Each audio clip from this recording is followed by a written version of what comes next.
Muy buenas tardes. Vamos a dar inicio al conversatorio programado para el día de hoy, El género negro en el siglo XXI, una propuesta creativa. Este conversatorio forma parte del ciclo Negro y Criminal de la Feria Internacional del Libro Universitario, la FILU, que es organizada por la Universidad Veracruzana. Damos las gracias a la coordinadora general de la FILU, la maestra Judith Guadalupe Páez Paniagua, y a todo su equipo de trabajo, parte de ese equipo que está aquí presente, por todas las facilidades proporcionadas para inscribir este conversatorio en el marco de la FILU. Asimismo, quiero enfatizar el trabajo del equipo técnico de la Facultad de Letras Españolas de la Universidad Veracruzana, sin el cual esta transmisión no sería posible. Agradecemos, por supuesto, la presencia de estudiantes de la licenciatura en Lengua y Literatura Hispánicas y a todos los interesados en el género negro que nos acompañan esta tarde. Agradecemos especialmente a Tania Tinajero por sumarse a este conversatorio. Voy a leer rápidamente una semblanza sobre nuestra invitada para poder iniciar el diálogo. Tania Tinajero es originaria de Morelia, Michoacán. Ella comenzó leyendo cuentos de vampiros y escribiendo en el taller de terror de Adriana Díaz Enciso. Estudió guión en el Centro de Capacitación Cinematográfica, el CCC, de México, y estudió también un máster en España. Escribió y dirigió el cortometraje Malos Presagios, ganador del primer concurso nacional de proyectos de cortometraje del Instituto Mexicano de Cinematografía, el IMCINE. En su trayectoria como guionista hay telenovelas, comedias, series.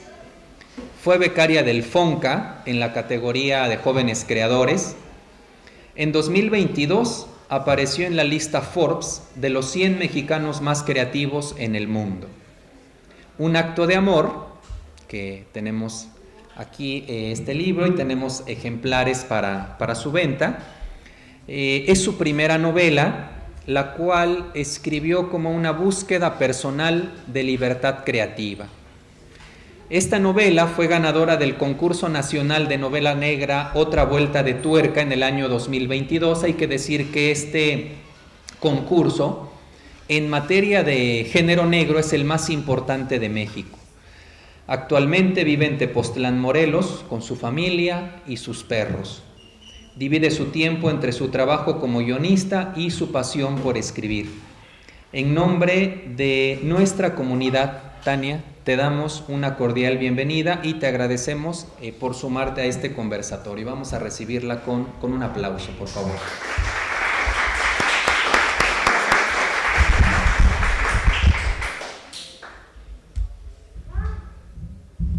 Muchas gracias a todos por venir. Se nota que son jóvenes porque se sientan hasta atrás. Yo también siempre me sentaba hasta atrás, pero ya van a ir notando que con el paso de los años se van a ir sentando cada vez más adelante, sobre todo por problemas de audición y visión. Pero qué bueno que se sienten atrás porque eso significa juventud. Muy bien, muchísimas gracias, Tania.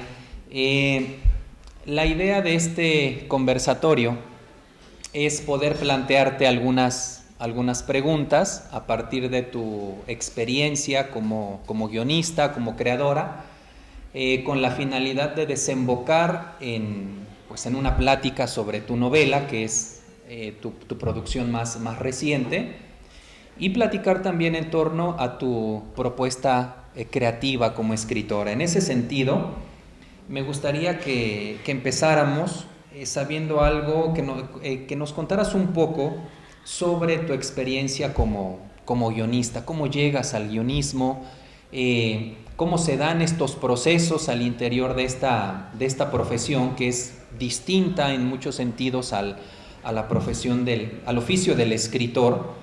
Y me imagino que tendrás muchas anécdotas a este respecto. Nos gustaría que nos contaras algo.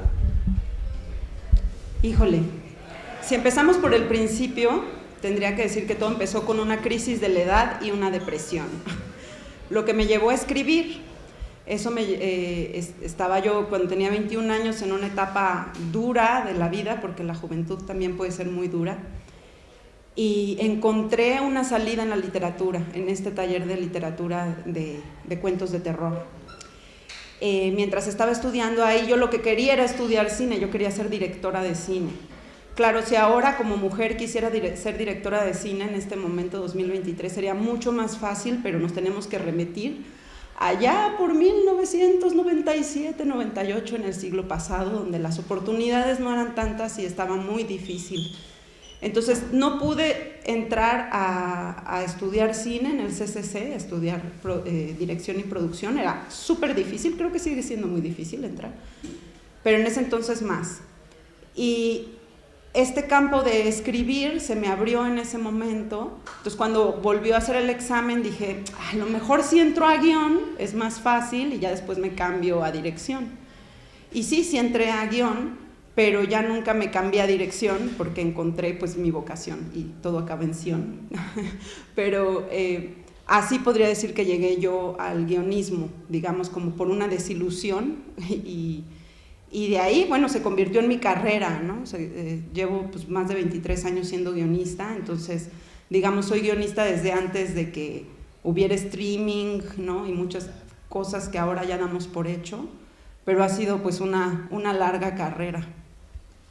Y hablando de las telenovelas en las que has participado como guionista, en las comedias, ahora en las series, ¿cuáles han sido algunas de tus experiencias más gratas, algunos de los retos más difíciles que has tenido que franquear? ¿Qué anécdotas se derivan de este trabajo, Tania?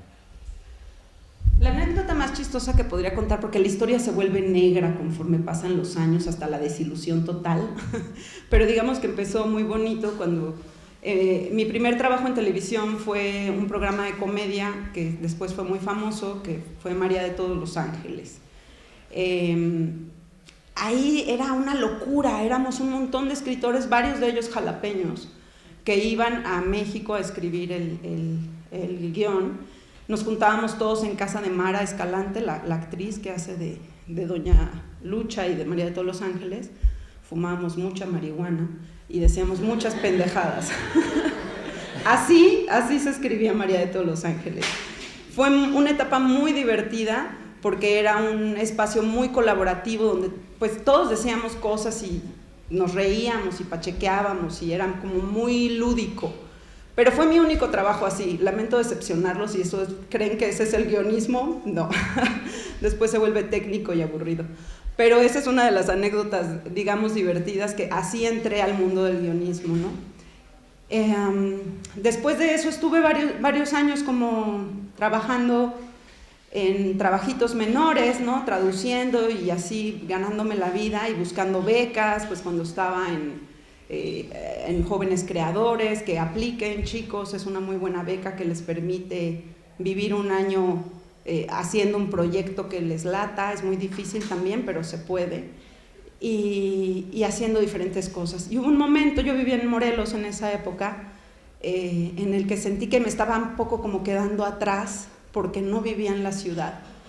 Y cuando me mudé a la ciudad, el día que me mudé a la Ciudad de México, me llegó la oferta para trabajar en una telenovela, ¿no? Fue la primera de muchas, y bueno, teleseries, porque en ese momento como que se querían distanciar de la telenovela clásica de Televisa, en la que también he trabajado, pero estas en las que entré eran como teleseries, como de, no es una telenovela, solo dura 120 capítulos y trata de una mujer que ama a un hombre que no la ama, pero no es una novela, es una teleserie y ya le ponían cualquier otra cosa, ¿no?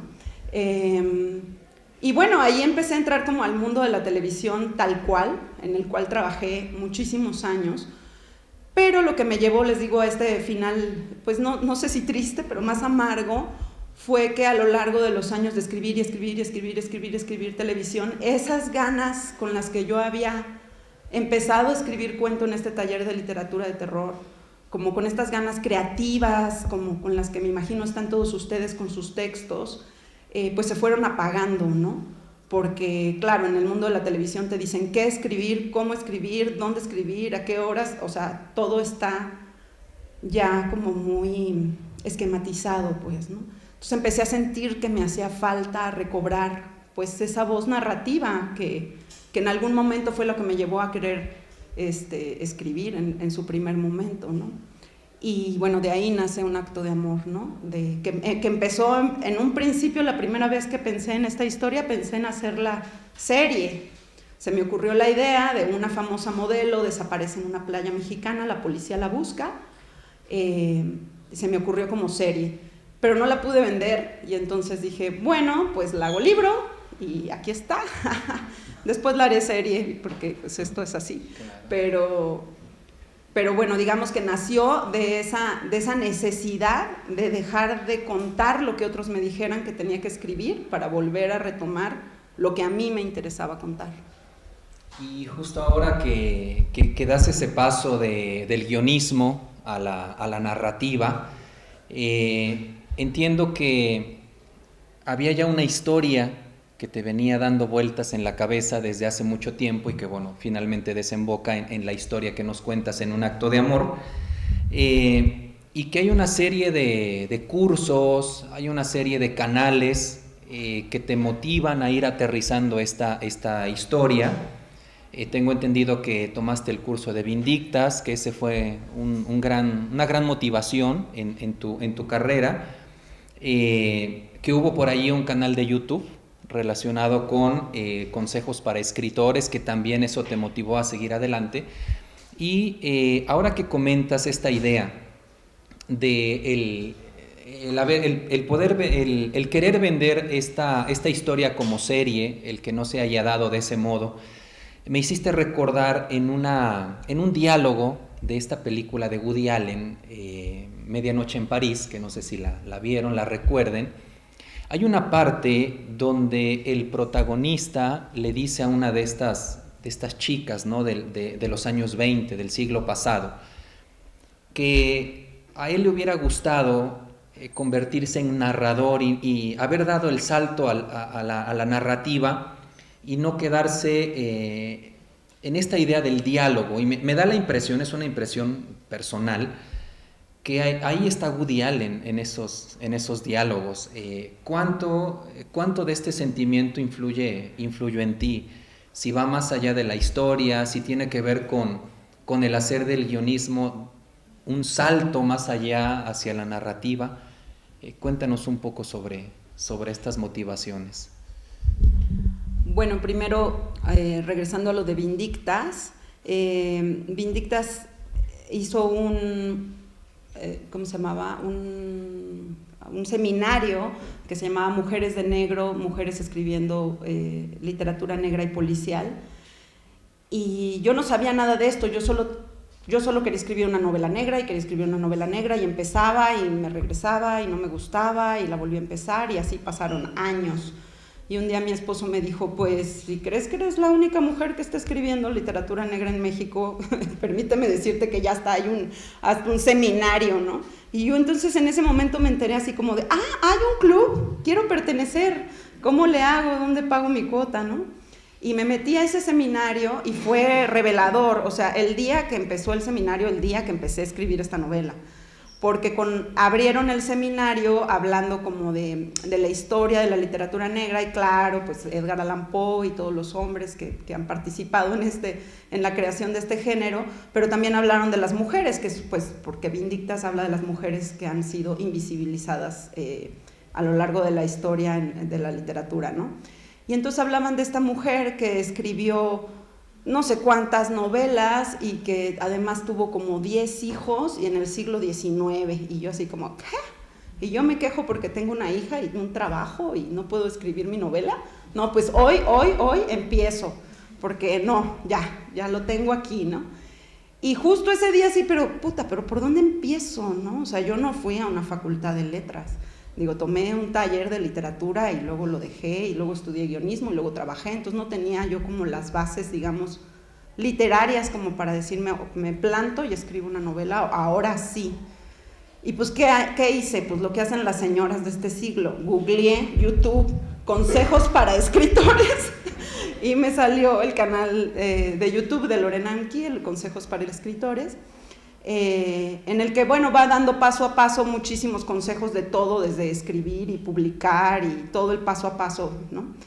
Entonces yo durante el año que escribí esta novela, pues seguía a Lorena por YouTube y esa era mi escuela, ¿no? Eso era como los pasos que me iban dando de, por aquí no, por acá sí, y fue definitorio. Cuando no tenía un primer borrador todavía, me faltaba el final, pero hubo un momento en el que me trabé en la historia y no podía seguir, y dije, pues ¿a quién le pregunto? No tengo un maestro de literatura, mi maestra del taller ya vive en Inglaterra y ya perdí su contacto, o sea, ¿a quién? ¿No?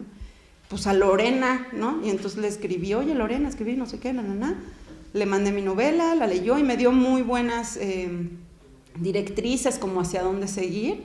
Más que nada lo que me dijo es, yo creo que tú ya sabes cómo se acaba la historia, más bien enfócate en el personaje, y fue genial como esa sola nota, enfócate en el personaje, ¿no? Porque ya la trama, digamos, de cómo iba a suceder el desenlace, pues ya lo tenía, ¿no? Entonces sí, pues ahora sí que uno agarra la escuela de donde puede, ¿no? De la vida, del internet, de donde sea, el chiste es hacer las cosas. Si no me equivoco, esta autora a la que haces referencia escribió más de 100 novelas folletinescas, ¿no? Sí, Victoria, suena excesivo, pero ese es el dato que se maneja. Me acuerdo que se apellidaba Müller. Victoria... No recuerdo. Ay, como Meta Victoria Fuller Victor, algo así, perdónenme si me equivoco, pero es un nombre largo. Pero sí, 100 novelas, o sea, ¿quién escribe 100 novelas? Tiene 10 hijos y además vive en el siglo XIX. Digo, ya escribir en este siglo con computadora y chat GPT, o sea, de todas maneras es difícil. Imagínate en el siglo XIX con esos vestidos, el fango. Porque no conocen ese chat. Y bueno, llegamos de este modo a esta novela que es Un acto de amor, que es una novela magistral, una primera novela magistral. Es una primera novela porque es tu incursión en narrativa, pero por supuesto que se percibe el oficio de la escritora. Creo que es una novela que te atrapa de principio a fin, una historia muy bien contada, y nos podrías contar ahora un poco el argumento, que ya lo hacías referencia a él hace un momento, al argumento de la historia, que nos hables un poco de la mujer policía que protagoniza esta novela, que es Heréndira, que de pronto podría ser tu alter ego tal vez.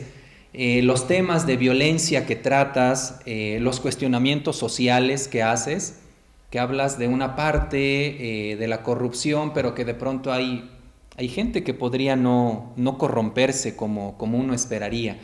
¿Qué nos puedes contar a este respecto? ¿Cómo surge Heréndira como personaje policial, como detective policial, que creo que tiene una característica entre las que la componen muy distinta, que no es la típica detective que viene con una serie de frustraciones familiares, ¿no? O sea, ella viene de una familia no tan disfuncional tal vez como estaríamos acostumbrados. ¿Cómo surge ese personaje?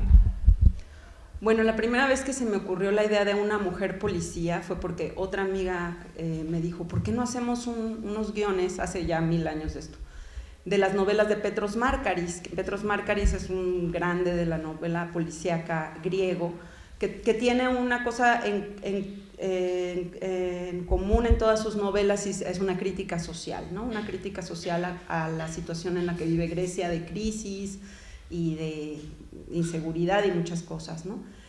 Yo leí las novelas de Petros Márkaris y me encantaron, ¿no? Y decía, claro, esto se puede enmarcar en México perfectamente, pero qué desperdicio, o sea, prescindir de Grecia, o sea, que es un personaje, y de Atenas, que es un personaje tal cual en su literatura, ¿no? Y él tiene a un detective, un policía que se llama el comisario Costas Járitos. Y yo decía, ¿cómo sería Costas Járitos en México? Y como que cuando estaba planteando eso dije, ¿y si mejor hacemos una nueva versión donde la policía sea mujer y joven? Y bueno, ya estaba cambiando toda la historia, entonces pues ya no iba a ser las novelas de Petros Márkaris, ¿no? Pero ahí empezó como esa idea de, quiero escribir una historia de una mujer policía, y no es, digamos, la típica mujer policía que uno esperaría que se deja corromper o que ya está harta del sistema o que no hace nada por encontrar la verdad. No, quiero hablar de alguien idealista que todavía cree en su profesión y que todavía cree que puede hacer un cambio a pesar de que vive en el país que vive, que es México en la actualidad, ¿no?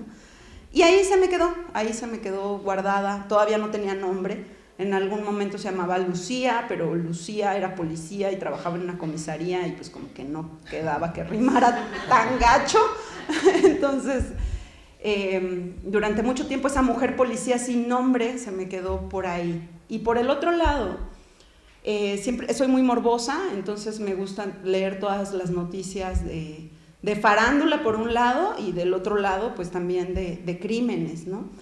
Y siempre me pregunté, o sea, estas mujeres muy famosas que vienen a México a vacacionar, ¿no? Como Jennifer Aniston y sus amigas, ¿qué pasaría si un día viene Cameron Díaz y desaparece en México? O sea, ¿qué tal si una vez alguien viene así hiper famoso a México y desaparece? Por supuesto que el trato que se le daría a esa investigación no sería la misma que se le da a Judith, Lupita, Jocelyn o cualquier nombre asociado a un hashtag que desgraciadamente hemos ya normalizado que cada día aparezca un nombre de una mujer acompañado de un hashtag y de la palabra justicia. O sea, nomás de decirlo se me enchina la piel de coraje y de estremecimiento. Entonces pensé en hacer una novela sobre una famosa modelo estadounidense, rubia, alta, güera, guapa, con dinero, que tiene un novio famoso, rico, rockero, cool, que tiene a su amiga, actriz, guapa, o sea, que viene como con este grupo de rockstars a México a pasar unas pequeñas vacaciones, pasar su cumpleaños y desaparece. Y ahí es donde mi policía que tenía por ahí atrapada entra a la escena a investigar este crimen. Pero como la policía que yo tenía es una policía idealista, pues claro, en este país no podría enfocarse solo en la desaparición de una famosa modelo cuando a diario muchísimas mujeres desaparecen y otras aparecen muertas y todo lo que ya sabemos, ¿no? Entonces esa realidad del país me pesaba tanto o más que la desaparición de una modelo, pero la desaparición de una modelo famosa me ayudaba como para darle ese enfoque de cómo siempre cuando alguien es famoso parece como que se importara más, ¿no? Siempre alguien famoso tiene mucho más peso, incluso dentro de la horrible realidad de las mujeres de México. Los casos más sonados son cuando la familia o el medio o los amigos hacen que ese caso sea famoso y sobresalga por encima de todas las demás, ¿no? Entonces es una triste realidad que mientras más famoso seas, tu caso va a ser más atendido. Mientras más anónimo seas, tu caso va a ser olvidado. Y eso es lo que Heréndira busca, hacer justicia para todas, aunque sea imposible, porque pues es imposible.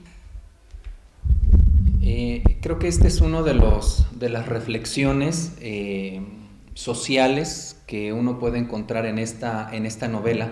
Hay una parte donde Heréndira realmente encuentra por allí unos restos, y que es el modo en el que ella hace una especie de justicia por sí misma, y esa parte de la historia me parece muy poética, ¿no? Muy poética en sentido literario, aunque construida sobre una realidad terrible, como lo mencionas. Y creo que en esta misma línea es que surge el título de tu novela, que está al final es una especie de declaración al final de la misma, pero está relacionada con una declaración que se hizo, ¿no? ¿Qué fue lo que te motiva a ponerle este título a tu novela? Que es un poco paradójico, me lo parece. Claro, a mí cuando gané el premio, gané el premio, todo muy bien, luego la editorial se acerca a mí y me dice, ¿sabes qué? Vamos a cambiarle el título porque ni los jurados ni nosotros entendimos por qué se llama así, y la palabra amor como que no va con el género negro. Puede que el lector se sienta confundido y no agarre la novela. Y yo dije, no lo dejé claro, qué horror, la tengo que volver a escribir. Y bueno, ya al final le puse como ya la intención de por qué se llama así, pero tienen que llegar hasta el final para descubrirlo. Pero sí puedo decir que a la vez que pasaron estas tres cosas, ¿no? O sea, entré al seminario de Vindictas, me puse a seguir a Lorena Amquí en YouTube, pero a la vez en ese momento, en 2020 creo que fue, 2021, perdón, hubo un funcionario de la UNAM que en una charla en la radio, en Radio UNAM, se atrevió a decir que el feminicidio es un acto de amor. Y no nomás lo dijo como una frase, sino como que se echó todo un choro ahí de porque la violencia y la laceración del cuerpo y unas cosas que yo decía, ¿qué? ¿Cómo? Así, pero me voló la cabeza leer eso en el periódico, porque fue como, ¿cómo es posible que en este momento, con lo que esté pasando en México, alguien que tenga esa posición, digamos, de académico, diga esas cosas y ya no en una charla con amigos en la peda, que digo, uno puede decir muchas pendejadas, pero así, con una cámara enfrente, con un micrófono, cuando te están escuchando, o sea, incitar, o sea, quizás no estaba incitando, pero estaba minimizando el hecho del feminicidio, declarándolo como amor, porque el amor es pasión. Entonces, más allá de el encabronamiento y la ofuscación que me dio escuchar esto, también fue, bueno, pero ¿qué es el amor? O sea, si el amor puede ser confundido con feminicidio y los feminicidas pueden justificarse, es que la maté porque la amaba, es que la maté porque me iba a dejar, es que la maté porque andaba con otro y ella es mía, dije, bueno, ¿qué es lo que entendemos del amor? O sea, ¿qué está pasando con el amor, no? Y bueno, ustedes son jóvenes, están ya más en esta onda de, pues, el género y toda una serie de cosas que se han abierto últimamente, pero que en mis épocas, que sí crecimos como con Blancanieves y Cenicienta en la cabeza y las telenovelas del 2, el amor romántico, pues yo toda la vida crecí con la idea del amor romántico que hasta ahorita se me está empezando a descuartelar a mis 40 y tantos años, ¿no? Entonces esa era una búsqueda, ¿no? De ¿qué es el amor? ¿Qué creemos que es el amor? ¿Por qué el supuesto amor, entre comillas, nos puede llevar al feminicidio? No. O sea, el amor y la violencia son dos cosas diferentes y tenemos que aprender a separarlas. Claro, a este respecto, de este tipo de problemáticas que se ven reflejadas en la novela y que tiene que ver con lo que tú comentabas al inicio, que la novela negra es un espacio donde pueden coincidir muchísimos intereses, y una de las características de este tipo de novelas es, bueno, de este tipo de género, es la denuncia social. Y me voy a permitir leer un fragmento, que es al que me refería yo hace un momento, que tiene que ver con el interés de esta policía, que es Heréndira, por realmente hacer una retribución social, ¿no? A través de la justicia. Quien narra es Heréndira. Cuando dejó de llover, bajé por fin de la patrulla y avancé hacia el cementerio pisando las nubes que se reflejaban en los charcos. Subí siguiendo el mismo recorrido que la vez anterior. Bajo el cielo gris y envueltas en la bruma producida por el calor, las tumbas habían perdido el technicolor y en sus tonos pastel se reflejaba la tristeza del ambiente. El entierro había convocado a mucha gente, familiares, amigos, a las madres en búsqueda de justicia, entre otros. Decidí quedarme un poco atrás para no incomodar a nadie. Escondida tras los árboles, podía ver a madre, hija y hermana unidas en un mismo abrazo, mirando el féretro que bajaba 3 metros bajo tierra. Y sentada sobre el ataúd, el fantasma de Fátima cantando: veo una luz que rebasa mi muerte, veo el amor que me invita a ser fuerte. Me despedí de ella susurrando: perdóname, y cerré los ojos conteniendo las lágrimas.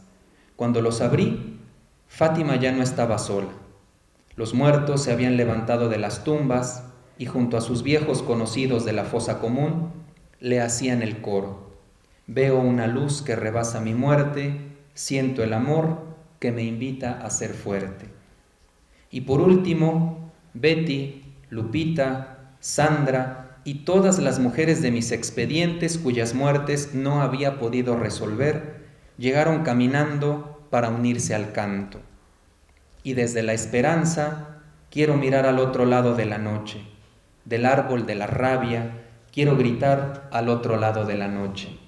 Corrí huyendo entre las tumbas, pero sus voces confabuladas con el viento me alcanzaban desde lo alto de la colina. ¿Qué importa estar ya lejos si nos han olvidado? ¿Importan mis pasos en este mundo olvidado? Este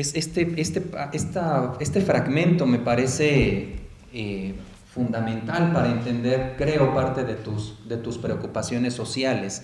Y cambiando un poco la tónica, porque algunas líneas que leí forman parte de canciones, tu novela es un soundtrack también. Sí. De hecho, creo que encontramos una lista de reproducción en YouTube sobre las canciones que acompañan las tres partes en las que se divide esta novela. Cuéntanos cómo introduces la música. Bueno, yo en mi oficio de guionista llevaba 23 años escribiendo, y aquí suena una música que es como Radiohead, pero obviamente no es Radiohead porque no tenemos los derechos. O aquí suena una música que es como pero no es porque no tenemos los derechos. Entonces, cuando escribí la novela, le pregunté a mi amiga Lorena Amkie en los videos de YouTube, ¿y qué pasa con las canciones en la literatura? No, pues se pueden usar perfectamente, siempre y cuando le des pues a quien honor merece, no digas que te lo inventaste tú, ¿no? O sea, lo escribió fulano de tal. Y dije, perfecto, y me súper engolosiné, pero mal plan. Entonces abro el libro con una canción de Luis Miguel, Cuando calienta el sol, para dar como este ambiente caluroso, porque la novela sucede en un puerto ficticio, Santa Catarina, que es un pueblo, ciudad del Pacífico mexicano, que podría ser Acapulco, que podría ser Zihuatanejo, que podría ser Puerto Escondido, que podría estar en Colombia, o que podría estar donde quisiéramos, en Latinoamérica, ¿no? Y quería darle ese sabor bochornoso, caluroso, de humedad, ¿no? Y entonces hay mucha cumbia. Ya les digo, empecé con Luis Miguel, no pude parar. Entonces, ese texto que leíste, la canción en ese texto, es ya la parte densa del libro, ese es hacia el final. Es una canción de Santa Sabina. En Santa Sabina escribía mi maestra Adriana de Ascenciso, por eso estoy como apegada ahí a ellos también, aparte por gusto personal. Y bueno, es de las canciones como duras del libro, o la canción dura del libro, porque en realidad está lleno de cumbia y está lleno de éxitos pop, como Rosalía y Shakira y cosas así.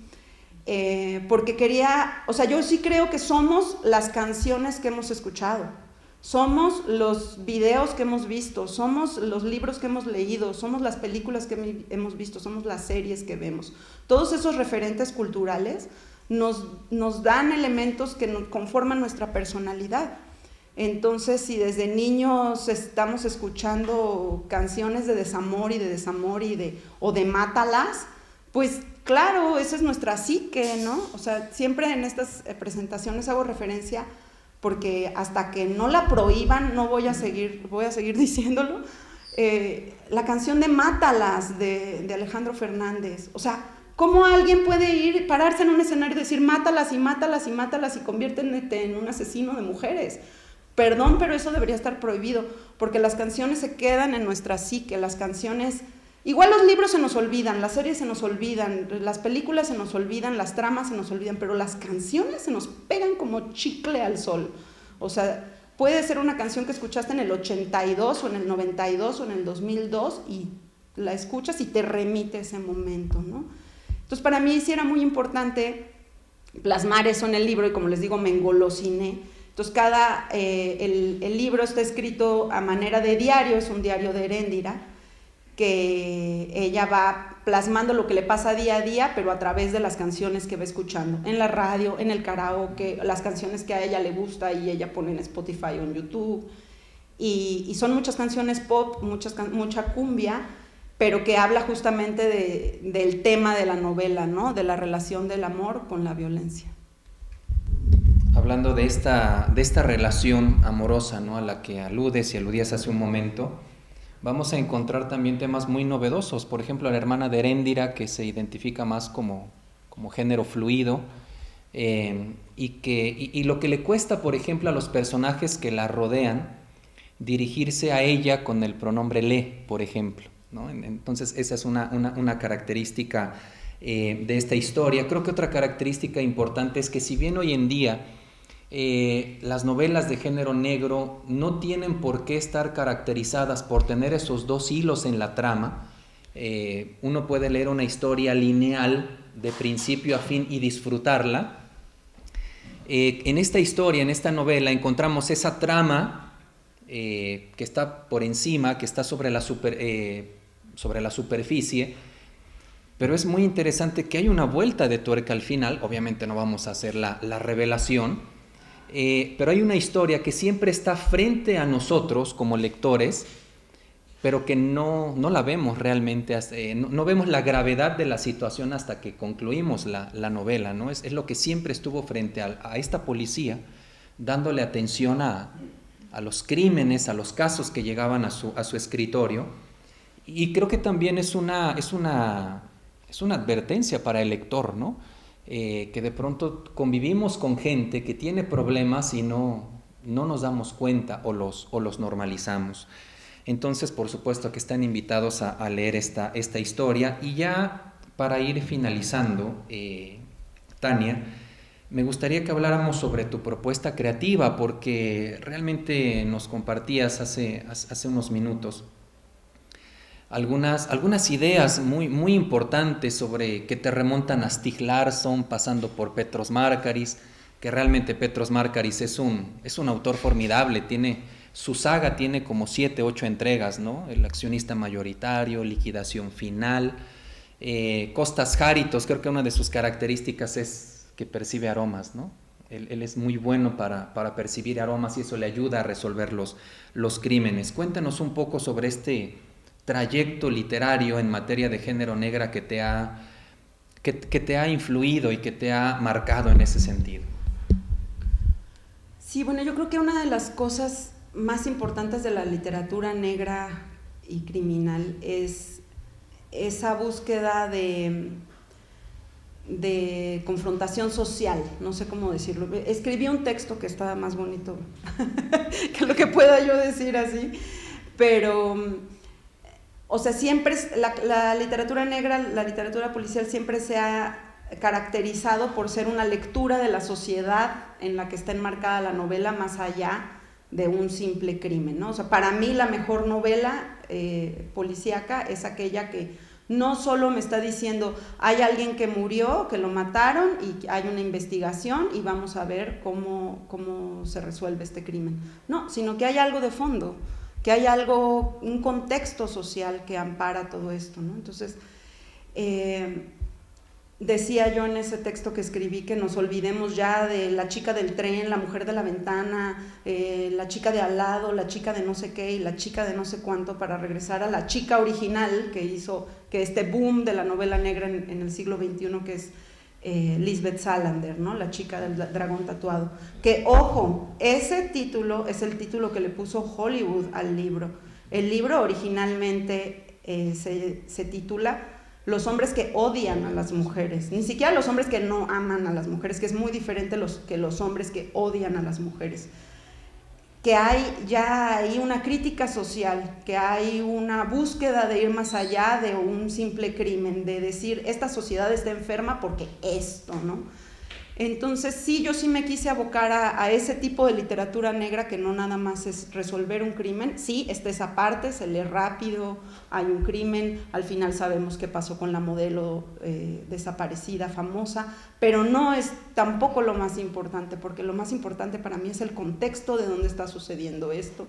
Y el contexto de esta novela pues es México 2020, pandemia, y una situación de encierro que lleva a la violencia doméstica, ¿no? Hay una parte en la que digo que el virus de la pandemia tiene un competidor para el ángel de la muerte con la violencia doméstica, por todos los índices de violencia doméstica que subieron durante la pandemia, ¿no?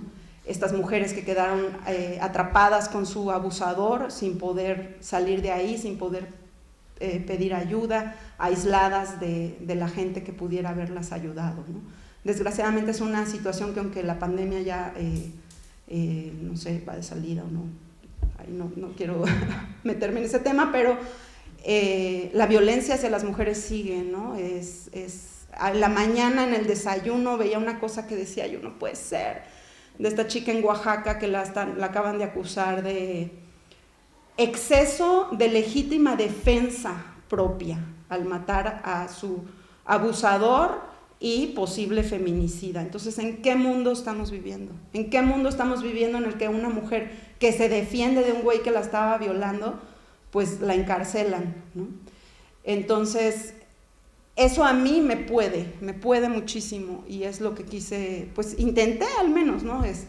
Reflejar en esta novela. Hay un crimen, hay una cosa que es como Hollywood, y entonces todo el mundo se aboca a eso, pero hay esta otra realidad que está podrida, y hay esta hoja o esta paja en el ojo que no estamos viendo de lo que le está sucediendo a nuestra compañera, a nuestra madre, a nosotras mismas, y a todos, porque creo que más allá de ponerme yo una bandera feminista, o sea, yo lo que busco es que todos, todas, todes nos preguntemos qué es el amor, qué es la violencia, y cómo todos, todes estamos pues metidos en ese chicle, ¿no? que nos lleva a esta violencia terrible que en la que estamos viviendo.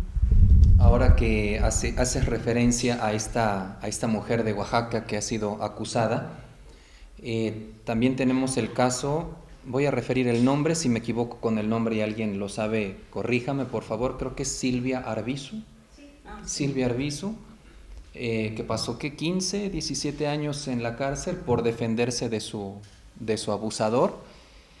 Bueno, afortunadamente ya está fuera, pero después de una larguísima, ¿no? Condena, ahora está siendo muy bien recibida con su testimonio, pero sí está detrás esta parte que decimos no debería haber sucedido.